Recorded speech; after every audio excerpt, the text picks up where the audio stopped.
दिल्ली के जंतर मंतर पर भड़काऊ नारेबाजी मामले में बीजेपी नेता अश्विनी उपाध्याय समेत 4 आरोपियों को 2 दिन की न्यायिक हिरासत में भेजा गया।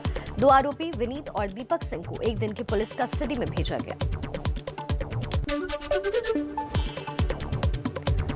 8 अगस्त को दिल्ली के जंतर मंतर पर अश्विनी उपाध्याय ने कार्यक्रम का आयोजन किया था। हालांकि अश्विनी का कहना है कि उनका नारेबाजी से कोई लेना देना नहीं। इस मामले में नारेबाजी करता दिख रहा युवक पिंकी चौधरी है। पिंकी खुद को हिंदू संगठन से जुड़े होने का दावा कर रहा है। राज्यसभा में आज पेश किया जा सकता है ओबीसी बिल। ये बिल मंगलवार को लोकसभा से पास हो चुका है। इस बिल को मंजूरी मिलने के बाद राज्य सरकारें अपने राज्य के लिए खुद बना सकेंगी ओबीसी की लिस्ट। राज्यसभा में मंगलवार को जमकर हंगामा हुआ। विपक्षी सांसद सदन में किसानों और पेगासस मुद्दे पर चर्चा की मांग को लेकर लगातार नारेबाजी करते रहे। राज्यसभा की कार्रवाई जैसे ही स्थगित हुई, उसके बाद तो विपक्षी सांसदों का यह हंगामा और ज्यादा बढ़ गया।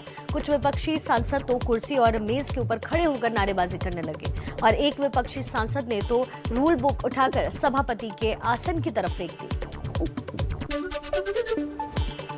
यूपी समेत देश के 5 राज्यों में होने वाले चुनावों से पहले अचानक ओबीसी को लेकर राजनीति तेज हो गई है। इसी के तहत बीजेपी अध्यक्ष जेपी नड्डा आज केंद्र के ओबीसी मंत्रियों का स्वागत सम्मान करेंगे। कार्यक्रम दिल्ली के अंबेडकर इंटरनेशनल सेंटर में शाम 5 बजे होगा। प्रधानमंत्री नरेंद्र मोदी आज भारतीय उद्योग परिसंघ यानी सीजेआई की वार्षिक बैठक को संबोधित करने वाले हैं। इस बैठक का विषय India at 75 government and business working together for आत्मनिर्भर भारत है। इस बैठक को विशेष अंतर्राष्ट्रीय अतिथि वक्ता के तौर पर सिंगापुर के उप प्रधानमंत्री भी संबोधित करेंगे। 5 चुनावी राज्यों में लोगों की फीडबैक लेने के लिए नमो ऐप पर एक सर्वे शुरू किया गया है। 5 चुनावी राज्यों में जनता की भावना को मापने के लिए नमो ऐप पर यह कदम उठाया गया है। लोग बड़ी संख्या में पूछे गए मुद्दों पर सीधे प्रधानमंत्री को अपनी प्रतिक्रिया दे सकेंगे। हॉकी इंडिया के पंजाब से आने वाले 12 खिलाड़ी आज अमृतसर के स्वर्ण मंदिर में माथा टेकेंगे। जालंधर कैंट के मिठापुर में खिलाड़ियों का जोरदार स्वागत भी किया जाएगा। जालंधर में खिलाड़ियों के लिए डिनर भी रखा गया है। पूर्व ओलंपियन परगट सिंह को लेकर मौजूदा हॉकी कैप्टन मनप्रीत सिंह तक मिठापुर ने कई नामी खिलाड़ी दिए।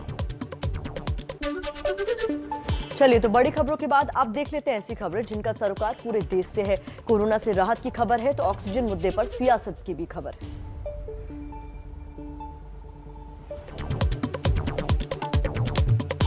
देश में कोरोना के नए मामलों में कमी आई। पिछले 24 घंटे में 28,404 संक्रमित लोग मिले। आधे से ज्यादा केस अकेले केरल में है। 9 राज्यों में 37 ऐसे जिले हैं जहां कोरोना के केस लगातार बढ़ रहे हैं। वहीं 44 जिले ऐसे हैं जहां केस पॉजिटिविटी 10% से ज्यादा है। इसके अलावा 4 राज्य ऐसे हैं जहां रिप्रोडक्शन नंबर भी बढ़ रहे हैं। ऑक्सीजन से एक भी मौत न होने की सरकार के दावे पर स्वास्थ्य मंत्रालय ने कहा है कि उन्होंने राज्य सरकारों से इस बारे में जानकारी मांगी थी, जिसमें से सिर्फ एक राज्य ने अपने यहां ऑक्सीजन की कमी से संदिग्ध मौत की जानकारी दी है। हालांकि दिल्ली के उप मुख्यमंत्री मनीष सिसोदिया ने कहा है कि उनसे इस तरह की कोई जानकारी नहीं मांगी गई है। अब वो भी इसकी पूरी जानकारी केंद्र सरकार को देंगे। जबलपुर हाईकोर्ट ने मध्य प्रदेश सरकार के इस हलफनामे को नाकाफी माना है, जिसमें कहा गया है कि राज्य में ऑक्सीजन की कमी से कोई मौत नहीं हुई। हाईकोर्ट ने कहा कि ये विश्वास करने योग्य नहीं है कि प्रदेश में एक भी मौत ऑक्सीजन की कमी से नहीं हुई है। हाईकोर्ट ने अलग से एक निष्पक्ष जांच की बात कही, ये तय करे कि ऑक्सीजन की कमी से मौत हुई या नहीं। दिल्ली से सटे गुरुग्राम में वैक्सीन के लिए अभी भी मारामारी देखी जा रही है। लोगों की मजबूरियां ऐसी हो गई हैं कि लोग 20 घंटे पहले ही सड़कों पर लाइन लगाकर खड़े हो गए हैं।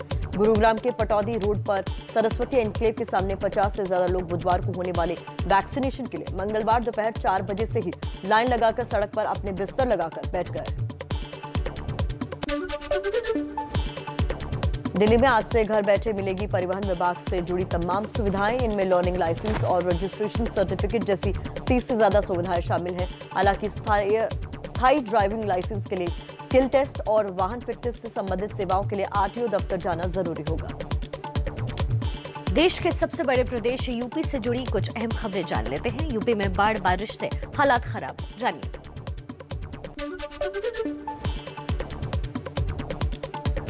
संगम नगरी प्रयागराज में गंगा, यमुना और टूंस नदियां जबरदस्त तूफान पर है और लगातार खतरे के निशान से ऊपर बह रही है।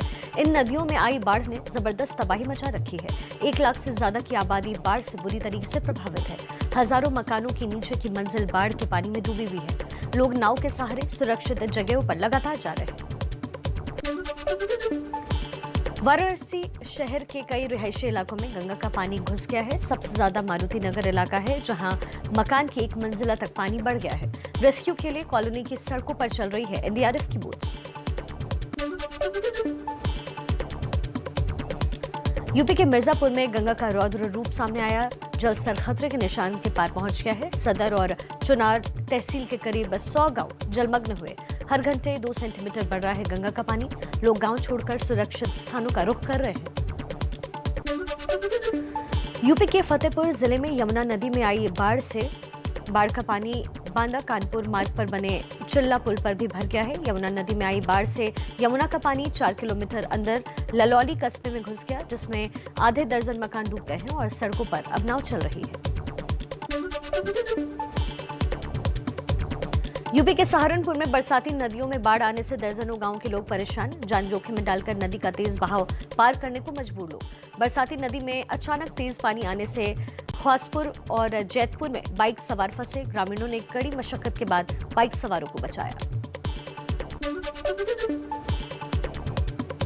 मौसम विभाग ने यूपी के कुछ इलाकों में आज से भारी बारिश का अनुमान जताया है। अनुमान है कि अगले 3 दिनों के दौरान यूपी के वाराणसी, चित्रकूट, कौशाम्बी, प्रयागराज, सोनभद्र, मिर्जापुर, चंदौली, संत रविदास नगर, महाराजगंज, सिद्धार्थनगर, बलरामपुर और आसपास के क्षेत्र में भारी बारिश होने के आसार जताए गए।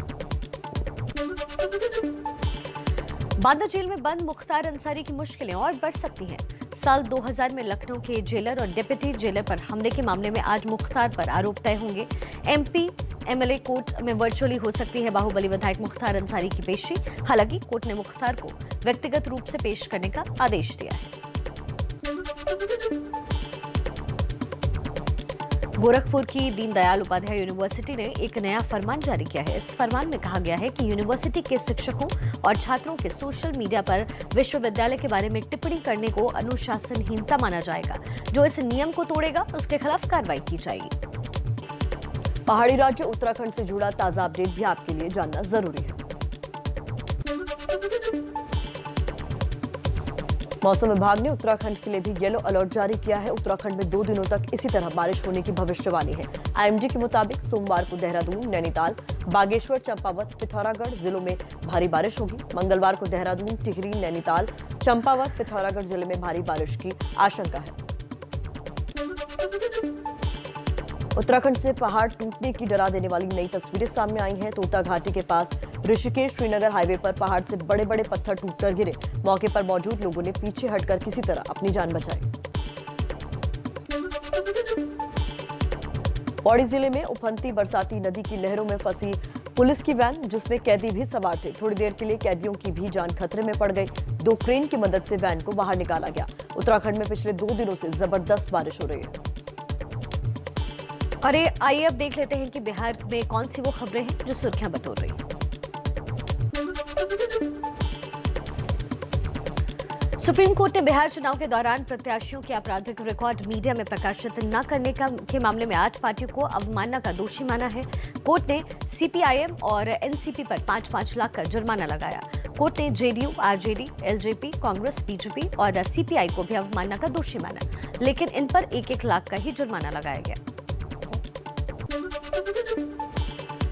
विकासशील इंसान पार्टी के सुप्रीमो और बिहार के मंत्री मुकेश सहनी ने अपने आवास पर ही फूलन देवी की जयंती मनाई। इस दौरान मुकेश सहनी ने बताया कि यूपी में योगी सरकार ने फूलन देवी की मूर्ति नहीं लगाने दी है, लेकिन अब उत्तर प्रदेश में फूलन देवी की 50,000 प्रतिमाएं, 5 लाख लॉकेट्स और 10 लाख कैलेंडर अगले 100 दिनों में चरणबद्ध तरीके से घर घर तक पहुंचाए जाएंगे। बिहार के बक्सर में भी बाढ़ से लोगों की मुसीबतें बढ़ गई है। दियारा इलाके में कई गांवों में गंगा का पानी घुस गया। सड़कों पर गाड़ियों का चलना भी मुश्किल हो गया है। भागलपुर में नेशनल हाईवे का बड़ा हिस्सा एक ट्रक के गुजरते वक्त धंस गया। गनीमत रही कि ट्रक में सवार लोगों को कोई नुकसान नहीं पहुंचा। हादसे की वजह से गाड़ियों की आवाजाही ठप हो गई है। यही रास्ता बिहार को झारखंड से जोड़ता है। अब महाराष्ट्र की कुछ खास खबरें। मुंबई की लाइफलाइन के लिए आज से मिलना शुरू होगा किन खास लोगों को लोकल पास। देखिए, मुंबई में आज से नजदीकी लोकल स्टेशन पर लोकल ट्रेन में सफर करने का मासिक पास मिलेगा। जिन लोगों ने वैक्सीन की दोनों खुराक लिए हुई हैं, 14 दिन पूरे हो भी चुके हैं, उन्हें अपना वैक्सीनेशन रिकॉर्ड लेकर लोकल स्टेशन पर जाना होगा, जहां से उन्हें एक QR कोड दिया जाएगा, जिसके बाद टिकट विंडो से मंथली पास बन सकेगा। जिन लोगों का पास बन जाएगा वो 4 दिन बाद यानी 15 अगस्त से लोकल में सफर कर सकेंगे। मुंबई की फिल्म सिटी में खंडाला रोड पर द गर्ल नामक एक फिल्म की शूटिंग के दौरान कल एक स्टंट सीन फिल्माने के दौरान हो गया हादसा। स्टंट के दौरान एक कार को पलटकर एक निश्चित जगह पर पलटना और घसीटते हुए रुकना था, मगर कार अपने चिन्हित स्थान पर पलटने व रुकने की बजाय आपाक होते हुए कैमरे की ट्रॉली और वहां खड़े एक टेम्पो से जा टकराई। इस घटना में कैमरा असिस्टेंट की घायल होने की खबर है। MP के शिवपुरी जिले में 8 दिन की लगातार बारिश ने गांव में लोगों का भारी नुकसान किया है। पोहरी क्षेत्र के कई गांव तो ऐसे हैं जहां लोगों के पास खाने को भी नहीं है। ना तो अफसरों की इनकी चिंता है और ना ही नेताओं। ऐसे ही कुछ पीड़ित शिवपुरी मुख्यालय पहुंचे और कलेक्टर से मदद की गुहार लगाई। चलिए अब देख लेते हैं जम्मू कश्मीर की कुछ खबरें। राहुल गांधी के कश्मीर दौरे में क्या खास रहा। 2 दिन के कश्मीर दौरे पर आए कांग्रेस के पूर्व अध्यक्ष राहुल गांधी ने कश्मीर की जनता को लुभाने की भरपूर कोशिश की। जम्मू कश्मीर को पूर्ण राज्य का दर्जा दिए जाने और चुनाव करवाने की मांग के साथ ही राहुल गांधी ने कहा, थोड़ी कश्मीरियत उनके अंदर भी है क्योंकि उनके पूर्वजों का घर कश्मीर में ही था। श्रीनगर में लाल चौक के पास आतंकियों ने सुरक्षा बलों पर ग्रेनेड फेंका। 3 महिलाओं समेत 10 स्थानीय नागरिक घायल, एक की हालत गंभीर। आतंकी संगठन TRF ने ली हमले की जिम्मेदारी। जम्मू कश्मीर के बारामूला जिले के गुलमर्ग में सेना ने 100 फीट की ऊंचाई पर लहराया तिरंगा। माना जा रहा है कि तिरंगा पर्यटकों में देशभक्ति की भावना तो बढ़ाएगा ही, गर्व का भी एहसास करवाएगा।